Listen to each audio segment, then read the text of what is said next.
Yo, what's going on? It's your boy, Lil J, and today we have another very educational video. Well, it's not necessarily an educational video, but this video was brought from a video that was an educational video. So, yeah, man, we're gonna do this, and we're gonna do it good. 13 minutes of the woman who scratched through to her brain. Yes, you read correctly, and no, she didn't feel it. Let me explain. M, whose name I'm not including to protect her identity and also because I don't know it, was 39 when she had a bout of shingles. Shingles is caused by the same virus as chickenpox, namely the varicella zoster virus. After you've had chickenpox, the virus sits dormant in bunches of nerve cells found near your spinal cord. But triggered by all sorts of factors, from old age to a weakened immune system, the virus can reactivate and migrate from this spot deep within your body to the nerve endings just underneath the skin's surface. This then causes blisters and the sore and inflamed rash associated with shingles. M's shingles came up on her forehead. She was treated with antiviral medication and the rash went away. But not long after, the itch began.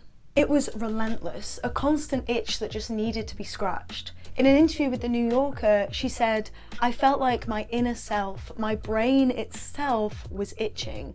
This, paired with the fact that the shingles had left the right-hand portion of her forehead numb to pain, was a recipe for disaster.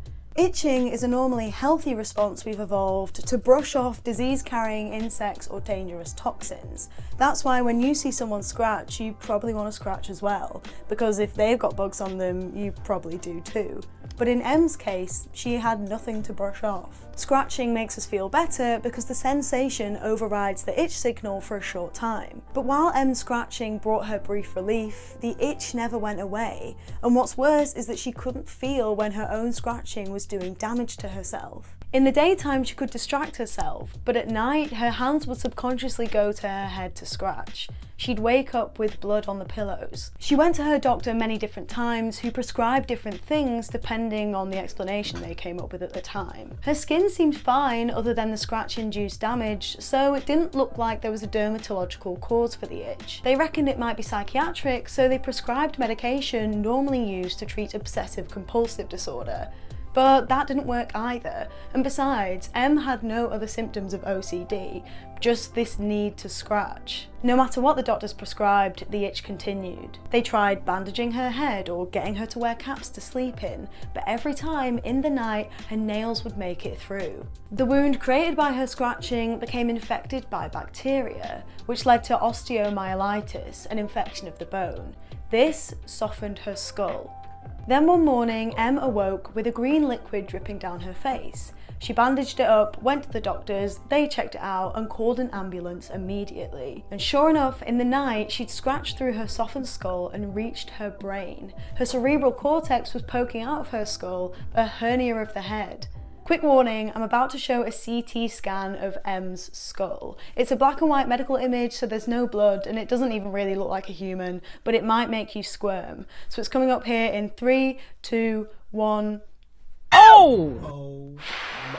What? Hold up.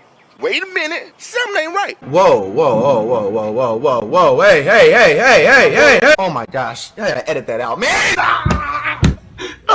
My ears burn. Hey, yo, what the? Yes, intense. This self-inflicted wound led to frontal brain injury, which caused M to show rapid and exaggerated changes in mood, left hand weakness, and the onset of seizures. They put a skin graft from her thigh onto it, but she scratched through it, so they did it again, and she did it again. By this point, Dr. Anne Louise Oaklander was on the scene, and she's an expert in shingles and other diseases that affect your peripheral nerves. In other words, the nerves that aren't in your brain and your spinal cord, but are in kind of all the outer bits of your body. Although it's rare, she'd come across this shingles-induced itch before, and although she didn't know how to solve it, she was pretty keen to try and find out. She was the one that confirmed that M's skin was numb to temperature, touch, and pinprick, but not itch. This supported the theory that we have specific nerve pathways that recognise itch, as discovered by Handwerker and colleagues who worked hard on the topic in the 80s. Essentially, you have nerves that sense your need to itch, and then they send signals up to your brain, which processes them and tells you that you need to scratch. Then your hand does the work. So there's various nerves and systems along this pathway. This means when it comes to finding a cause for M's itch, we can kind of hone in on this pathway, but we don't know where exactly on this itch journey the problem is arising. In general though, there are a couple of potential explanations. The first is it's a brain-based issue, so it's M's itch centres that are mistaken. Without clear signals from that part of her forehead due to the shingles-induced nerve damage, her brain is opting to activate excessively. It's saying she should itch even when there's nothing there, like an alarm going off when there's nothing triggering it. The other option is it's a peripheral issue, caused by the nerves that are still present on her skin. 96% of M's nerves on this portion of her forehead were gone, but perhaps the few neurons left are itch fibres, which is why that's all she can feel there. Another explanation is that itch neurons have a wider range of sensitivity than other neurons, and so itch nerves in the surrounding skin may be activating when things touch her damaged scalp. With various different explanations broadly grouped into the categories of in your brain or from your nerves, Dr. Oaklander and the neurosurgeons who were trying to treat M weren't exactly sure what to do next. So they tried giving her local anaesthetic, and I'm not really sure why they hadn't tried this before, but hallelujah, it worked. The itch went away. It obviously came back when the anaesthetic wore off, but it was the first relief that M had had in such a long time. So she was given an anaesthetic patch, but bad news, the effects of that wore off over time, meaning one of the few things that actually brought M relief wasn't working anymore. After this, the neurosurgeons took a drastic step. They were pretty sure that of the two options I mentioned a moment ago, the itch was being caused by problems with M's peripheral nerves rather than the way her brain was interpreting things. So they operated. They cut her supraorbital nerve, which is about here, in an attempt to block any input from other nerves that were telling her brain. Bro, what is her face and her head looking like, bro? Like, all of that problems you scratched to your brain, you got green, like, liquid dropping off. They're doing surgery on your eyebrow. Like, bro, I want to know who this person looks like, man. Because honestly, this is disgusting. I mean, it is disgusting, but, like, I feel bad. It's like, that's, like, dude, like, imagine just an unending, like, itch. It's nuts, bro. That's nuts. And she needed to itch. And sure enough, the itch disappeared.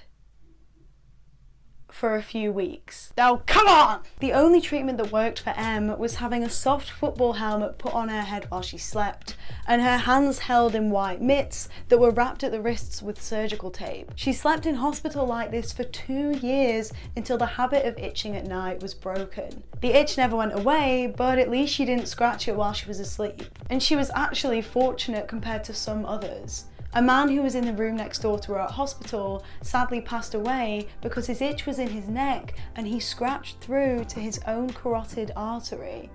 Oh, that gave me shivers. Alright, bro, I'm done.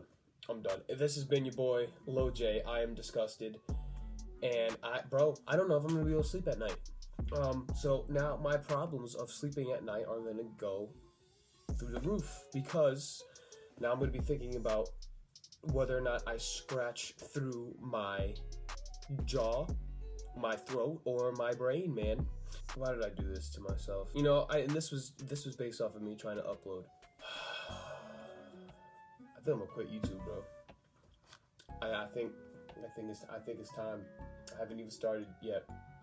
And all that was just off of one video, bro. That's nuts.